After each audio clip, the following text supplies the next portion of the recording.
Welcome members, today we are going to see how do you solve modulus inequalities. Now, this is going to be an exercise. I'm going to add this first. 2. Now, to remove this modulus, we square both sides. So that's how we remove this.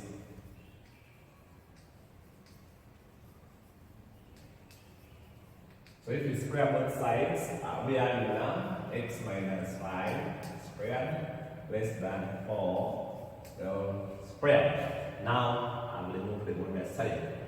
The next one,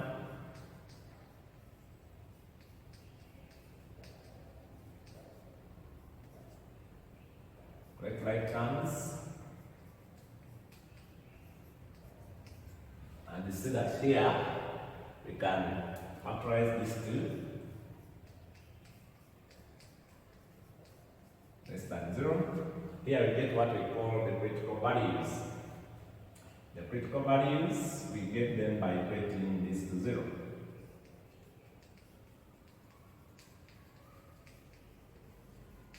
Now, if you get this to 0, we get x equaling to 1. And we get this to 0, we get x equaling to 9. From there, we draw a simple table, analyze this inequality. Simple table like this. This is the table we draw. If we have two critical values, we have 3 columns. So 1, 2, then the third one is there.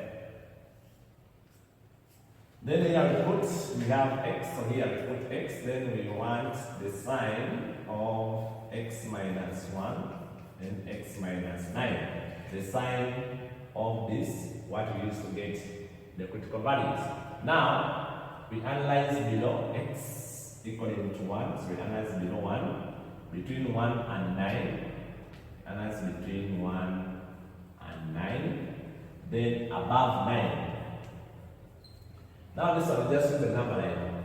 You know our number line, if I have this between 1 and 9. So below 1, on the number line, below 1 there is a 0. When I put here 0, I'll be having 0 minus 1 negative 1. This is also negative 9. When I multiply them, and because of the resulting sign, so negative times a negative, I get a positive. And because this is an inequality, these ones are going to alternate. So this one is going to give us a negative, this one is going to give us a positive, because inequalities, these signs will alternate. Or, you see between 1 and 9, between 1 and 9, there is any figure you choose. Instead is 2. When I put here 2, this is positive. When I put here 2, this is negative. When I multiply them, I get a negative. Above 9, there is 10. When you put here 10, positive. When you put here 10, it's positive, positive, positive, positive. Now, the answer here, the solution here is, I want the inequality sign, the sign should be less than 0. If we are less than 0, it means we are interested in negative signs. So anything which is less than 0 is negative. So when you come in this table, where is the negative? The negative is here. So therefore my solution is this. Now, alternatively, there is an easier method of solving this. You know, I can say this is the same as negative 4 less x minus 5 less 4. This is alternative. Now when I take this inside, I'll be having negative 4 plus 5 less x less, when I take this inside, I have 4 plus 5. I'm adding 5 throughout to remove this 5. So I have 1 less x less 9. And so, you will get the answer with ease. But, this method can't work here. That's why I do this first. So in this also, we first remove the inequality. But please don't forget to subscribe. I remove the inequality by squaring both sides. I'll be having now.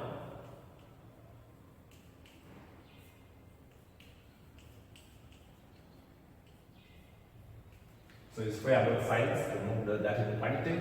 Then after, you bring this one beside. You'll be having now.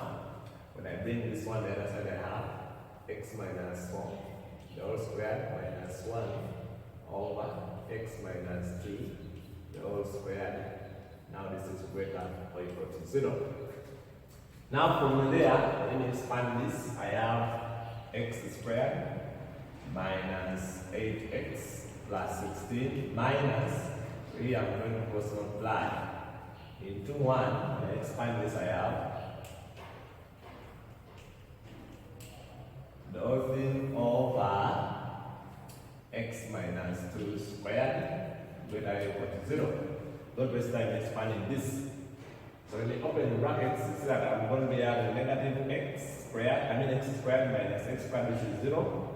Negative 8x minus, I'll be having plus 4x, which will give me minus 4x. Then 16 minus 4, that will turn to 16 minus 4, that will turn to a positive 4, the whole over x minus 2, greater or equal to 0. From there, we get our critical values. My critical values are, I bring this to 0 and I bring this to 0, is that my x here will be at 2, and I bring this to 0, is that my x will be at 3. Now, I analyze between those values.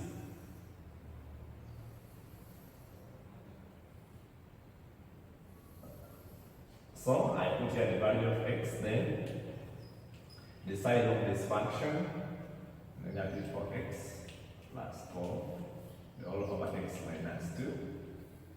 And I analyze below. So this is what I have. I have 2 and 3. I analyze below 2. So x below 2, between 2 and 3. Then above 3. Okay. Below 2 there is 0. If I put here 0, see up I have a positive. When I put here 0, down I have a negative. Negative divided by a positive, I have a negative. Between 2 and 3, there is a figure 2.5. If I put 2.5 here, you see that down I'm going to have a positive and also up. I'll be having positive. So positive, I have a positive. So above 3, the above 3 there is a figure 4. So when I put here 4, up I'll be having a negative. When I put here 4, a positive. So here it will be a negative. Negative divided by a positive. Now, there you come to your inequality. You see one the values which are positive because it's greater or equal to 0. So these values should be positive, and the notable only positive is there is this. So now the solution here it will be 2 less x less 3. But because here we have a possibility of an equal sign, allow me, you see that I can't put an equal sign here because when x is 2, this will be undefined. But it's okay when I put an equal sign there. Because when x is 3, I put here 3, it doesn't put undefined. In simple terms, whenever the critical values you got from denominator, you can't put an equal sign. Why? Because when you put an equal sign on them, they will give you 0 in the denominator, which will make our function undefined. That's all, members. Watch out for the next lesson where we're going to see different types of inequalities, but don't forget to subscribe. Wish you the best.